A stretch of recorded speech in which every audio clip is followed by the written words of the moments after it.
Hello friends, welcome to the point solution. कैसे हो आप सब? तो आज यानी कि 30 अक्टूबर के जितने भी करंट न्यूज़ करंट अफेयर के क्वेश्चन बन सकते हैं वो आपके सामने है। तो आज का जो पहला क्वेश्चन है वो कुछ इस तरीके से है कि एसबीआई के ब्रांड एम्बेसडर कौन बने हैं। So who has become the brand ambassador of SBI? So Virat Kohli, Mahendra Singh Dhoni, Rohit Sharma या फिर सूर्य कुमार यादव? तो जो करेक्ट आंसर है इसका महेंद्र सिंह धोनी। ठीक है। सो महेंद्र सिंह धोनी एसबीआई के ब्रांड एम्बेसडर बने हैं। अगर हम बात करें यहाँ पे तो देश के सबसे बड़े बैंक एसबीआई यानी state bank of India SBI ने टीम इंडिया के पूर्व कप्तान महेंद्र सिंह धोनी को अपना ब्रांड एम्बेसडर बनाया है। यानी अब धोनी एसबीआई की योजनाओं के बारे में ग्राहकों को जानकारी देते हुए नजर आएंगे। तो इसको याद रखिएगा, एसबीआई ने महेंद्र सिंह धोनी को ब्रांड एम्बेसडर बनाया है। बात करें अगर हम लोग भारतीय स्टेट बैंक के बारे में तो इसकी स्थापना होती है 1 जुलाई 1955 को। मुख्यालय इसका मुंबई महाराष्ट्र में है और अध्यक्ष दिनेश कुमार खरा हैं। और यह एक सार्वजनिक क्षेत्र का बैंक है। इसकी स्थापना 1 जुलाई को होती है। 1955 में भारत सरकार ने बैंक का राष्ट्रीयकरण किया और यह भारतीय स्टेट बैंक बन गया। ठीक है। तो इतनी बातें आप याद रखेंगे भारतीय स्टेट बैंक के बारे में। अगले क्वेश्चन की तरफ बढ़ जाएं तो अगला क्वेश्चन है कि जय भीम मुख्यमंत्री प्रतिभा विकास योजना का किस राज्य या केंद्र शासित प्रदेश में अनावरण किया गया है? किस राज्य या केंद्र शासित प्रदेश में जय भीम मुख्यमंत्री प्रतिभा विकास योजना का अनावरण किया गया है? तो ये किया गया है नई दिल्ली में। ठीक है। तो नई दिल्ली इसका करेक्ट आंसर हो जाएगा। तो यहाँ पे देखिए, दिल्ली सरकार जय भीम मुख्यमंत्री प्रतिभा विकास योजना के तहत मुफ्त कोचिंग के लिए ST, SC, ST, OBC, EWS श्रेणियों के पास छात्रों से आवेदन आमंत्रित कर रही है। इस पहल का उद्देश्य विभिन्न प्रतियोगी परीक्षाओं और प्रवेश परीक्षाओं के लिए कोचिंग प्रदान करना है। तो इसका जो मुख्य उद्देश्य है, जो एससी, एसटी, ओबीसी या फिर ईडब्ल्यूएस श्रेणी के छात्र हैं उनको यहाँ पे प्रवेश परीक्षाओं के लिए कोचिंग प्रदान करना है। चाहे वो कोई भी प्रवेश परीक्षा हो, यूपीएससी से लेकर के जितने भी आपके वनडे एग्ज़ाम होते हैं और साथ ही साथ जितने टेक्निकल एग्ज़ाम होते हैं, एई, जेई, गेट से लेकर के सारे एग्ज़ाम जितने भी होते हैं उन सब की यहाँ पे तैयारी करने के लिए ये जो जय भीम मुख्यमंत्री प्रतिभा विकास योजना है, ये दिल्ली सरकार ने अभी इसका अनावरण किया है। अगर बात करें हम दिल्ली के बारे में तो सबको ही जानता होगा, राजधानी नई दिल्ली, मुख्यमंत्री अरविंद केजरीवाल आप पार्टी के, वहीं पे उपराज्यपाल यहाँ के विनय कुमार सक्सेना हैं और विधानसभा सीट यहाँ की 70 हैं। ठीक है। तो इतनी चीज़ें आप ध्यान में इसको रखेंगे। आगे अगर हम बात करें यहाँ पे तो कुछ और जो योजनाएं हैं हाल ही फिलहाल की 2023 की, तो जैसे मुख्यमंत्री नाश्ता योजना है, तेलंगाना की है ये। और इंदिरा गांधी मुफ्त स्मार्टफोन योजना ये राजस्थान की है। शक्ति योजना ये कर्नाटक की है और सशक्त महिला ऋण योजना ये हिमाचल प्रदेश की है। और नंद बाबा दुग्ध मिशन योजना, जिसमें बाबा लग गया समझ जाइए उत्तर प्रदेश, बाबा योगी आदित्यनाथ का। और वहीं पे आसरा पेंशन योजना ये तेलंगाना का योजना है। ठीक है। अगला क्वेश्चन है कि टाटा ग्रुप ने आईफोन की मैन्युफैक्चरिंग के लिए ताइवान की किस कंपनी की भारतीय इकाई का अधिग्रहण किया है? किस कंपनी का यहाँ पे पूछ रहा है। टाटा ग्रुप ने आईफोन, देखिए जो आईफोन अभी चल रहा है, आप लोगों के यहाँ पे आईफोन का जो क्रेज़ है, इसकी मैन्युफैक्चरिंग के लिए ताइवान की किस कंपनी की भारतीय इकाई का अधिग्रहण किया है टाटा ग्रुप में? तो टाटा ग्रुप ने यहाँ पे अगर हम बात करें तो विस्ट्रॉन, ठीक है, विस्ट्रॉन कंपनी की भारतीय इकाई का अधिग्रहण किया है टाटा ग्रुप में। ठीक है। ताइवान की है। ठीक है। तो यहाँ पे अगर हम बात करें, देखिए तो ताइवान में स्थित इलेक्ट्रॉनिक्स निर्माता कंपनी और आईफोन मैन्युफैक्चरिंग विस्ट्रॉन के बोर्ड ने टाटा समूह को $12.5 करोड़ में भारतीय इकाई बेचने की मंजूरी दी है। तो यहाँ पे टाटा समूह भारत में विस्ट्रॉन के प्लांट में आईफोन को असेंबल करेगा, जिसकी जानकारी इलेक्ट्रॉनिक्स एवं प्रौद्योगिकी राज्य मंत्री राजीव चंद्रशेखर ने सोशल नेटवर्किंग प्लेटफॉर्म एक्स एक पोस्ट करके दी। यहाँ पे प्लेटफॉर्म एक्स का मतलब ट्विटर एक्स, जो आप देखते हो भी ट्विटर एक्स अभी हाल ही में इसका नाम चेंज होकर के हुआ है ना, ट्विटर एक्स के नाम से। तो ये इस पे यहाँ पे जो प्रौद्योगिकी राज्य मंत्री, कौन है प्रौद्योगिकी राज्य मंत्री? राजीव चंद्रशेखर ने इसकी जानकारी दी। वहीं पे अगर हम बात करें टाटा सन्स के जो चेयरमैन हैं वो कौन है इस टाइम पे? तो एन चंद्रशेखरन है। ठीक है। एन चंद्रशेखरन टाटा सन्स के चेयरमैन हैं। तो ये रही आपकी आईफोन से रिलेटेड यहाँ पे क्वेश्चन। और वहीं पे अगर हम बात करें कुछ इंटरनेशनल न्यूज़ के बारे में तो श्रीलंका ने भारत समेत 7 देशों को मुफ्त पर्यटक वीज़ा भी हाल ही में प्रदान किया था।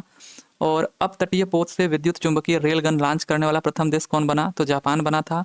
वियतनाम में महात्मा गांधी की प्रतिमा का अनावरण किसने किया? तो ये एस जयशंकर ने किया।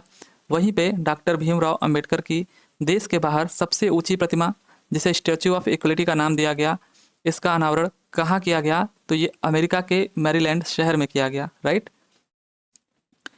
अगला क्वेश्चन देख ले, तो किस राज्य सरकार ने सीएम ग्रिड्स योजना को लागू करने के लिए URIDA यूरिडा की स्थापना की है? तो किस राज्य सरकार ने URIDA की स्थापना की है? तो ये उत्तर प्रदेश सरकार ने की है, उत्तर प्रदेश सरकार ने। देखिए, अगर हम बात करें तो उत्तर प्रदेश में योगी आदित्यनाथ सरकार ने राज्य में बुनियादी ढांचे के विकास को बढ़ावा देने के लिए शहरी सड़क अवसंरचना विकास एजेंसी यूरिडा की स्थापना की है। योगी सरकार ने हाल ही में 500 करोड़ रुपए की मुख्यमंत्री हरित सड़क अवसंरचना विकास योजना शहर को मंजूरी दी है, जिसे सीएम ग्रिड योजना के नाम से जाना जाता है। तो सीएम ग्रिड योजना आप ये याद रखेंगे, ठीक है, इसी नाम से या फिर यूरिडा नाम से आप इसको याद रखेंगे। और ये आपका इसकी स्थापना उत्तर प्रदेश सरकार यानी कि योगी आदित्य सरकार ने राज्य में बुनियादी ढांचे के विकास को बढ़ावा देने के लिए शहरी सड़क अवसंरचना विकास एजेंसी की स्थापना की है, मतलब यूरिडा की स्थापना की है।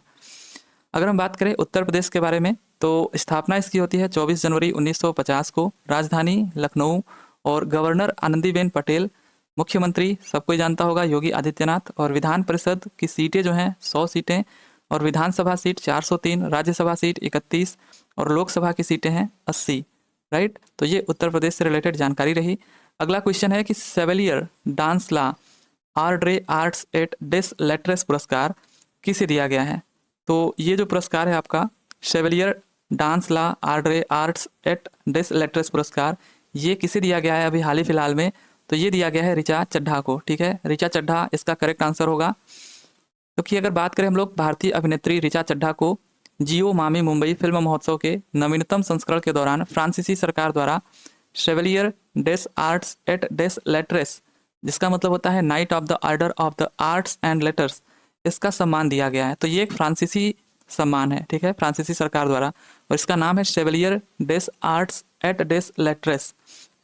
और ये किसको मिला है? तो भारतीय अभिनेत्री ऋचा चड्ढा को मिला है।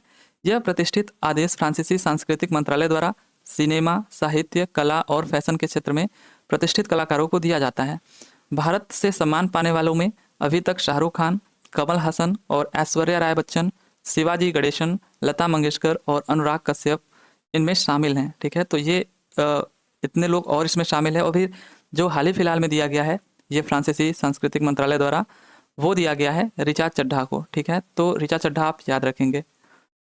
अब देखिए, अगर हम लोग बात कर ले फ्रांस के बारे में, तो इसकी राजधानी हो जाती है पेरिस, और राष्ट्रपति एमेनुअल मैक्रोन, वहीं पे प्रधानमंत्री एलिजाबेथ बॉर्न। और मुद्रा की बात करें तो देखिए 1993 में फ्रांस ने 11 अन्य यूरोपीय संघ के सदस्यों के साथ मिलकर एक नई मुद्रा यूरो को अपनाकर अपनी पुरानी मुद्रा फ्रेंच, जिसको फ्रैंक बोलते थे, ठीक है, फ्रैंक इस तरीके का सिंबल होता था, इसकी जगह यूरो सिक्कों और बैंक नोटों को देश में लागू कर दिया। तो पहले इसका जो मुद्रा था वो फ्रैंक था, अब बदल करके यूरो हो गया है। तो अब यूरो आप याद रखोगे, फ्रांस का जो मुद्रा है, तो फ्रांस का मुद्रा यूरो है, और प्रधानमंत्री एलिजाबेथ बॉर्न है, राष्ट्रपति एमेनुअल मैक्रोन है, राजधानी पेरिस है।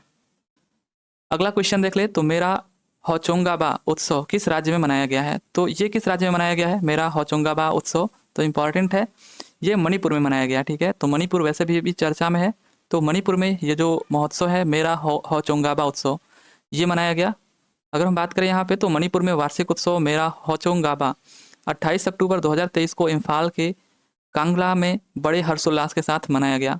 मेरा होचोंगाबा त्यौहार का आयोजन प्रतिवर्ष राज्य की पहाड़ी जनजातियों और घाटी के लोगों के मध्य संबंधों को बढ़ावा देने और उन्हें मजबूत करने के लिए किया जाता है, ठीक है। हालांकि इनके बीच संबंध जो हैं, जो जातियां हैं, उनके बीच अच्छे नहीं दिख रहे हैं इस टाइम पे, ठीक है। लेकिन ये आप याद रखेंगे, जो मेरा होचोंगाबा महोत्सव है वो कहाँ पे मनाया गया? तो मणिपुर में 28 अक्टूबर को, ठीक है।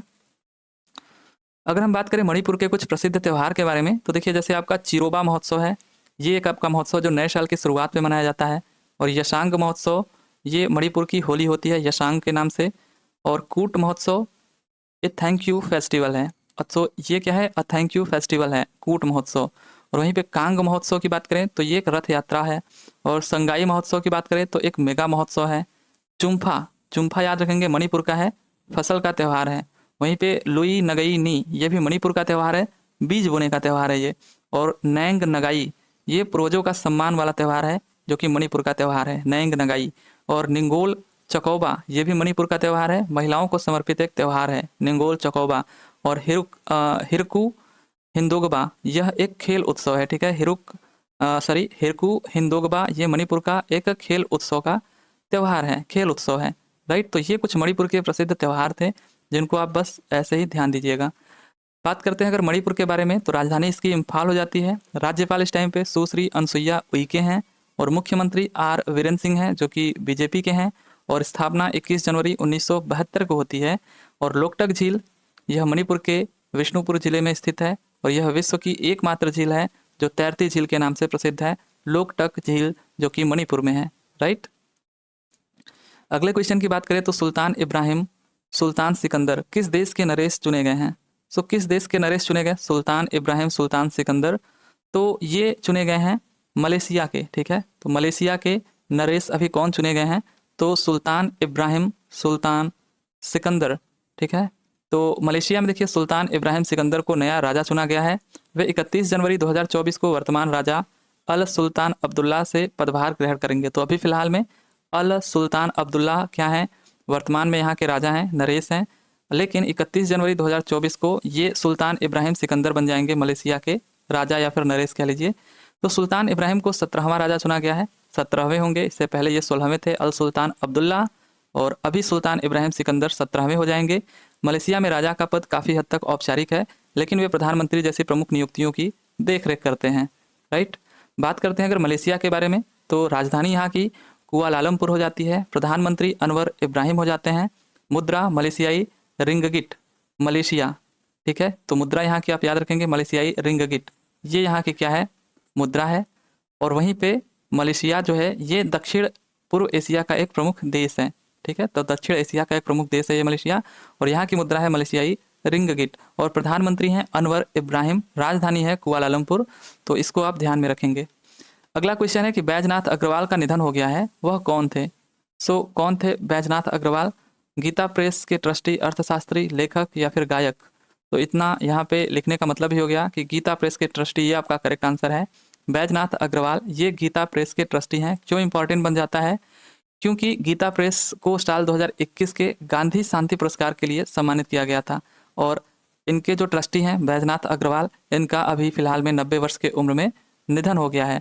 देखिए अब बात करें ना, तो हालांकि गीता प्रेस ट्रस्ट ने, देखिए यहाँ पे हुआ क्या कि इनको ये जो गांधी शांति पुरस्कार मिला, ये जो सम्मान इनको मिला था, इन्होंने इसको स्वीकार तो कर लिया, लेकिन पुरस्कार के रूप में मिलने वाली 1 करोड़ रुपए की राशि लेने से इनकार कर दिया, ठीक है। तो ये जो पुरस्कार है गांधी शांति पुरस्कार, इसके साथ इनको 1 करोड़ रुपए का एक धनराशि भी मिल रहा था। इसको लेने से इन्होंने इनकार कर दिया, क्योंकि यहाँ के जो प्रबंधक थे लालमणि तिवारी, इन्होंने कहा था कि हमारी परंपरा अभी तक कोई सम्मान स्वीकार करने की नहीं रही है। फिर भी इन्होंने ये सम्मान लिया, लेकिन इसके साथ जो धनराशि थी उसको लेने से इनकार कर दिया। तो इस वजह से भी थोड़ा इम्पोर्टेंट बन जाता है ये कि गांधी शांति पुरस्कार इनको मिला 2021 में, और इसके जो ट्रस्टी थे बैजनाथ अग्रवाल, अभी इनका हाल ही फिलहाल में निधन हो गया है। अगला क्वेश्चन है कि हाल ही में किस केंद्रीय मंत्री ने नई दिल्ली में 16वें शहरी गतिशीलता भारत सम्मेलन का उद्घाटन किया? तो गतिशीलता भारत सम्मेलन का उद्घाटन किस केंद्रीय मंत्री ने किया? तो ये हरदीप सिंह पुरी ने किया, ठीक है। हरदीप सिंह पुरी यहाँ पे करेक्ट आंसर हो जाएगा। तो ये 16वां शहरी गतिशीलता भारत सम्मेलन था, और इसका जो उद्घाटन है वो हरदीप सिंह पुरी ने किया। तो केंद्रीय मंत्री हरदीप सिंह पुरी ने नई दिल्ली में 16वें शहरी गतिशीलता भारत सम्मेलन का उद्घाटन किया। एकीकृत और लचीला शहरी परिवहन, ये क्या था, विषय था इस बार का। तो एकीकृत और लचीला शहरी परिवहन इस बार ये सम्मेलन का विषय था, ये आप याद रखेंगे, एकीकृत और लचीला शहरी परिवहन। तो यहाँ पे अगर हम बात करें, इसका उद्घाटन 27 अक्टूबर को केंद्रीय मंत्री हरदीप सिंह पुरी ने किया। सम्मेलन का मुख्य एजेंडा शहरों में कुशल, उच्च गुणवत्ता, एकीकृत और लचीला शहरी परिवहन प्रणालियों की डिजाइन और कार्यान्वयन होगा। तो ये आपका, आप इसको याद रखेंगे, गतिशीलता भारत सम्मेलन, ठीक है। 16वें शहरी गतिशीलता भारत सम्मेलन का उद्घाटन हरदीप सिंह पुरी ने नई दिल्ली में किया। कहाँ पे किया ये भी याद रखेंगे, नई दिल्ली में। अब अगर हम बात करें अगले क्वेश्चन का, तो चौथे पैरा एशियाई खेलों 2022-2023 में भारत ने कुल कितने पदक जीते हैं? तो 2022 इसलिए क्योंकि ये 2022 में होना था, कोरोना की वजह से ये 2023 में हो रहा था, जैसे कि आपका एशियाई खेल हो रहा था। तो यहाँ पे अब ये समाप्त हो चुका है, ठीक है। अब यहाँ पे अगर हम बात करें तो भारत ने कुल कितने पदक जीते हैं? तो भारत ने कुल 111 पदक जीते हैं। कितने कितने जीते हैं ये भी हम लोग देखेंगे। तो 111 यहाँ पे करेक्ट आंसर हो जाएगा। देखिए, अगर हम बात करें पैरा एशियाई खेल 2022 की, तो इसका आयोजन हांगझोउ चीन में हो रहा था, जहाँ पे एशियाई गेम्स हो रहे थे। संस्करण ये चौथा था, तो चौथा संस्करण याद रखेंगे क्योंकि 2010 से इसकी शुरुआत ही हुई थी, ठीक है, 2010। उसके बाद 2014 हो जाएगा, ठीक है, 2014। फिर उसके बाद 18 हो जाएगा, उसके बाद 22 में होना था, कोरोना की वजह से ये आपका 23 में हुआ। तो 2010 से इसकी शुरुआत होती है, राइट। और अभी फिलहाल में जो आयोजन हुआ था ये 22 से 28 अक्टूबर 2023 तक हुआ, राइट। और वहीं पे अगर हम बात करें सर्वाधिक पदक किसको मिला, तो चीन को मिला, 521 मिला, ये आप याद रखेंगे। शुभंकर क्या था, तो फेई फेई था, फेई फेई शुभंकर था। मोटो की बात करें तो heart meet dreams shine, heart meet, ठीक है, हार्ट मीट और ड्रीम साइन ये क्या था, मोटो था। और कितने देशों ने भाग लिया था यहाँ पे, तो 43 देशों ने भाग लिया था, आप इसको याद रखेंगे। अगर बात करें जो मेडल टैली है, तो पहले नंबर पे कौन था, चाइना था। चाइना टोटल 521 यहाँ पे इसके मेडल्स थे, 214 गोल्ड, 167 सिल्वर और ब्रांज 140 थे। तो आप पहला याद रखेंगे और पांचवा, इन लोगों के जितने भी मेडल्स हैं उनको याद रखना है। और पांचवा जो इंडिया है, इंडिया 5वें स्थान पर है, तो इसका जो मेडल्स है वो जरूर आप याद रखेंगे कि 29 यहाँ पे गोल्ड, 31 सिल्वर और 51 ब्रांज यहाँ पे भारत को मिले हैं। टोटल 111 हो जाते हैं। तो 29, 31, 51, 111 ये आप याद रखेंगे। साथ ही साथ पहला वाला 214, 167, 140 और टोटल हो जाते हैं 521। तो ये इनको मेडल्स मिले हैं। पहले नंबर पे चाइना रहा, दूसरे नंबर पे ईरान रहा, तीसरे नंबर पे जापान, चौथे नंबर पे साउथ कोरिया और पाँचवें नंबर पे इंडिया रहा। तो ये आपकी मेडल टैली रही पैरा एशियन गेम्स के, ठीक है। तो ये आज के करंट अफेयर रहे। आई होप कि आपको पसंद आया होगा, राइट। तो ठीक है, चलिए फिर मिलते हैं अगले वीडियो में अगले टॉपिक के साथ। तब तक के लिए thank you, tata and bye bye.